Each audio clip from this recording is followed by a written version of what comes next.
गजब मेरे खाटू वाले।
ऐसा नहीं है कि यहाँ पर आपको तुरंत खाटू श्याम भगवान आएंगे और आशीर्वाद देंगे और आपके साथ कल्याण हो जाएगा, ऐसा कुछ भी नहीं है। या खाटू श्याम भगवान या तो महाराज जी को आधार बनाएंगे या किसी डॉक्टर को आधार बनाएंगे, उसी के आधार बनाकर आपको ठीक करेंगे, आपके साथ चमत्कार करेंगे। तो आपको डॉक्टर इलाज आपको पहले ट्राई करना है। अगर आप मान लो डॉक्टर इलाज आप कर चुके, ज़्यादा से ज़्यादा लोग यहाँ पर वही आते हैं जो हर जगह से डॉक्टर इलाज करा चुके होते हैं, हर जगह ट्राई कर चुके होते हैं, तो उन्हें फ़ायदा नहीं मिलता है, तो वही लोग आते हैं। लेकिन दोस्तों अगर आपका मरीज ज़्यादा गंभीर है, उसको लेकर आने की आवश्यकता नहीं है। आप क्या कर सकते हो, उसके लिए आप किसी व्यक्ति को भेज सकते हो, चाहे आपके परिवार का हो, चाहे कोई दोस्त हो, जो भाई बहन रिश्तेदार कोई भी हो, उसके साथ आपको डिजिटल फोटो चाहे फ़ोन में फ़ोटो आप भेज सकते हो। अभी एंड्रॉयड फ़ोन चल गए हैं तो आराम से फ़ोन में फ़ोटो भेज सकते हो। और दोस्तों यहाँ पर जो भी सारे नियम होते हैं उनको फॉलो करके यहाँ से श्याम जल आपको लेके जाना है और घर पे सेवन कराना है। जब उसको फ़ायदा होने लगे तब यहाँ पर आपको लेकर आना, अन्यथा यहाँ पे गंभीर मरीज को लेकर नहीं आना है। अब दोस्तों बात करेंगे मनोरा धाम पहुँचने के बाद आपको क्या करना होता है, सबसे बड़ी सावधानी आपको क्या बरतनी है। देखो दोस्तों सबसे पहले आपको स्नान करना है। यहाँ पर अगर आपका मरीज सक्षम नहीं है स्नान कराने में यानी कि करने में, तो आपको यहाँ पर कोई दिक्कत वाली बात नहीं, किसी स्वस्थ व्यक्ति को स्नान कराइए और उसके हाथों श्याम जल खरीदवाइए, जो कि आपको छोटे वाले मंदिर के जस्ट बगल में आपको मिलेगा और जिसका लगभग 30 रुपये का मिलेगा। पहले 20 रुपये का मिलता है, अब 30 रुपये का कर दिया गया है। तो यहाँ पे आपको खरीदना, अगर आप टोकन लेना चाहते हो, ऑनलाइन टोकन लेना चाहते हो, तो प्ले स्टोर से आप ले सकते हो, जो कि मैं आपको बिल्कुल भी रिकमेंड नहीं करूँगा, बिल्कुल भी आपको नहीं सलाह दूंगा कि आप ऑनलाइन टोकन लो। ऑनलाइन टोकन आप लोगे तो 21 रुपये आपके खर्च हो जाएंगे और उससे फ़ायदा भी आपको मिलेगा नहीं, क्योंकि जो भी कार्य होते हैं यहाँ पे पैसे के रुबाब से नहीं होते हैं, पैसे का लालच आपको नहीं करना है, तो नहीं तो आपको फ़ायदा नहीं मिलेगा। यहाँ ऑफलाइन टोकन ले सकते हो, वो भी जब जब मान लो ज़्यादा भीड़ ज़्यादा हो, समस्या ज़्यादा हो और आपका मरीज सक्षम नहीं है, क्योंकि हर किसी को टोकन नहीं मिलता। जो ज़्यादा गंभीर होते हैं, चल नहीं सकते, विकलांग हो गए, ऐसे लोगों को टोकन मिलता है। तो ऑफलाइन टोकन ले सकते हो। उसके लिए आपको यहाँ पे अर्जी फॉर्म खरीदना होगा, वही यहाँ से आपने प्रसाद लिया है 51-101 रुपये का प्रसाद होता है, वहीं से आपको अर्जी फॉर्म खरीदना है।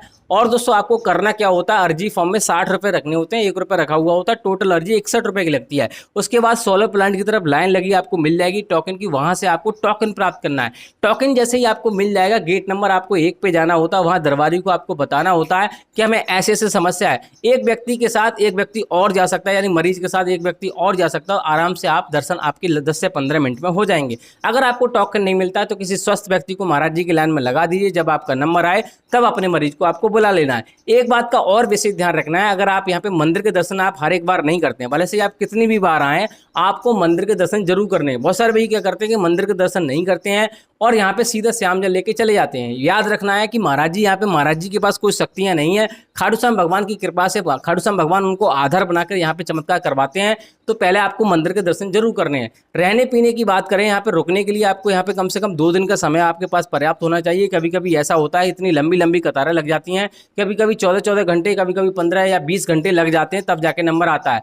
तो रुकने के लिए यहाँ पे जगह जगह धर्मशालाएं बनी हुई हैं, जिसमें आपको किसी में 800 रुपये से के लिए 1800 रुपये खर्चा आता है, किसी में 1000 से मान लो लेकर 3000 रुपये खर्चा आता है, किसी में 150 रुपये से लेकर लगभग 200 रुपये का खर्चा आता है।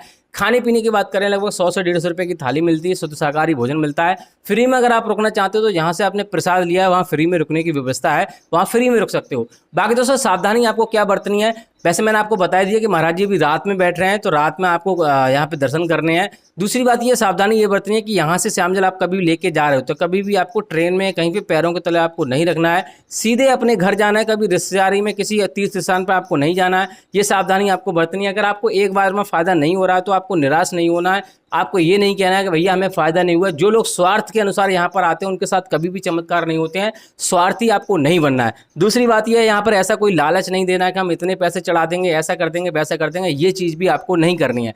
बात करते हैं महाराज जी कौन कौन से धाम पर बैठते हैं, कौन कौन से धाम पर नहीं बैठते हैं। महाराज जी वेडनेसडे और ट्यूसडे, मंगलवार और बुधवार को धाम पर नहीं बैठते हैं। इस दिन आपको नहीं आना, कोई बड़ा त्यौहार होगा, एकादशी का त्यौहार होगा तभी आपको आना, अन्यथा नहीं आना। बाकी दोस्तों महाराज जी अभी के टाइम पर लगातार बैठ रहे हैं और दोस्तों यहाँ पे 15 जुलाई तक लगातार महाराज जी बैठेंगे। लेकिन इस बीच में अगर कहीं पे जाते हैं अचानक महाराज जी में, जैसे कि मैंने आपको कल ही अपडेट दिया था, अचानक महाराज जी आ गए थे, तो अचानक कहीं पे जाते हैं उसके लिए आपको डेली वीडियो आपको देखनी पड़ेगी। चैनल पे नए, चैनल को सब्सक्राइब करके रखना है। अगर आप अगस्त में आना चाहते हैं तो उसके लिए आपको डेली वीडियो देखनी है, क्योंकि जैसे ही मुझे अपडेट मिलेगा कि अगस्त में कौन सी तारीख को महाराज जी नहीं बैठेंगे मैं आपको बता दूंगा। अभी पहले से कोई अपडेट नहीं है फिलहाल दोस्तों, हो सकता है कल मैं आपको अपडेट दे दूं। बाकी दोस्तों यहाँ पे 15 जुलाई तक महाराज जी आपको मिल जाएंगे। अभी के टाइम आ रहे हो तो आराम से आइए, कोई दिक्कत वाली बात नहीं है। बाकी दोस्तों कुछ और जानना है तो आप कमेंट बॉक्स में पूछ सकते हो। फिलहाल दोस्तों इस वाली वीडियो को यहीं रोकते हैं, तब तक के लिए जय मनोरा धाम, जय खाटू श्याम।